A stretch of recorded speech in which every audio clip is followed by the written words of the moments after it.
அலைக்கும் வரஹ்மத்துல்லாஹி வபரகாத்துஹு. சிறப்பான ஒரு மாதம் ரமதானுடைய மாதம். அதில் ஒரு சிறப்பான ஒரு நேரம் இஃப்தாரினுடைய நேரம். ஏன் இஃப்தாரினுடைய நேரம் சிறப்பாக ஆகிறது? அந்த இரவுல இஃப்தாரினுடைய நேரத்தில் இருக்கக்கூடிய ஒவ்வொரு நோன்பாளிகளையும் நரகத்தை விட்டு விடுதலையாக ஆக்குவதாக இறைவன் தன் மீது பொறுப்பாக ஆக்கி கொண்டார். நபித்தோழர் ஜாபிர் பின் அப்துல்லா ரலியல்லாஹு அன்ஹு அவர்கள் அறிவிக்கக்கூடிய இந்த ஹதீஸு சுனன் இப்னு மாஜாவில் பதிவு செய்யப்பட்டிருக்கு. நிச்சயமாக இல்லா தன் மீது பொறுப்பாக ஆக்கி கொண்டான்.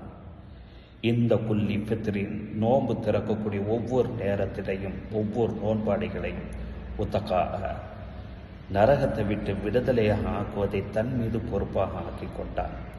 வதாரிக்கு அவ்வாறு ஃபி குல்லி லைலத்தின் ரமதானுடைய ஒவ்வொரு இரவிலையும் நின்று வணங்கக்கூடிய அந்த மக்களை நரகத்தை விட்டு விடுதலையாக ஆக்குவதை பொறுப்பாக ஆக்கி கொண்டான் என்றார்கள் நபிகள் நாயகம் ஸல்லல்லாஹு அலைஹி வஸல்லம் அவர்கள். ஆனால் அன்பானவர்களே, அந்த இஃப்தாரினுடைய நேரத்தில் தான் அந்த இஃப்தாரினுடைய பொருட்களுடைய விஷயத்தில் கவனம் செலுத்துகிறேமே தவிர பிரார்த்தனையினுடைய விஷயத்தில் நம்ம எத்தனை நபர்கள் கவனம் செலுத்துகிறோம் என்பதை யோசித்து பாருங்க. ஒரு நாள் முழுவதும் பசித்திருந்து தாகித்திருந்து பலனை பெறக்கூடிய கூலியை பெறக்கூடிய நேரம் அந்த இஃப்தாரினுடைய நேரம்.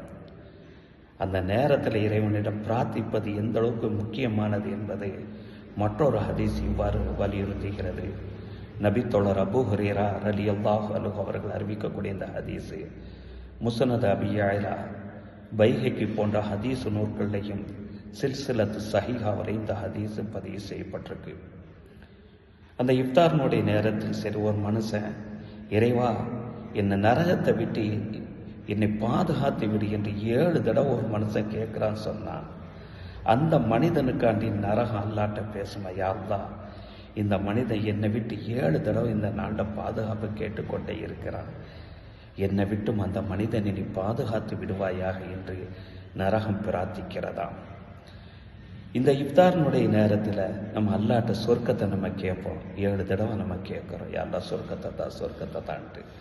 அந்த சொர்க்க இறைவன்கிட்ட நம்மளுக்காண்டி பிரார்த்தனை செய்யும், யா அல்லாஹ் சொர்க்கத்தை கேட்டு இந்த மனுஷன் 7 தடவை இந்த நாட்டை மன்றாடி கேட்குறான், அந்த மனுஷனுக்கு நீ சொர்க்கத்தை தந்தருள் புரி என்று சொர்க்கம் நமக்காக வேண்டி பிரார்த்தனை செய்யுமா என்று நபிகள் நாயகம் ஸல்லல்லாஹு அலைஹி வஸல்லம் அவர்கள் இவ்வாறு தெரிவிக்கிறார்கள். இஃப்தார் நேரத்தை எந்த சூழ்நிலை எந்த நிலையிலும் வீணடித்து விட வேண்டாம். அன்பானவர்களே, அஸ்ஸலாமு அலைக்கும்.